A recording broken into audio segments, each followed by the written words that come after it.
Revelations chapter 20 verses 11 through 15 says that, And I saw a great white throne, and him who was seated on it. Earth and the sky fled from his presence, and there was no place for him.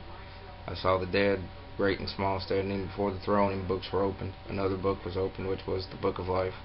The dead were judged according to what they had done, as recorded in the books. The sea gave up the dead that were in it, and death and Hades gave up the dead that were in them, and each person was judged according to what he had done. Then death and Hades were thrown into the lake of fire. The lake of fire is the second death. If anyone's name was not found written in the book, he was thrown into the lake of fire. That's Revelations chapter 20 verses 11 through 15, which basically means that he saw God sitting on a throne, and it was unlike any place that he had ever seen.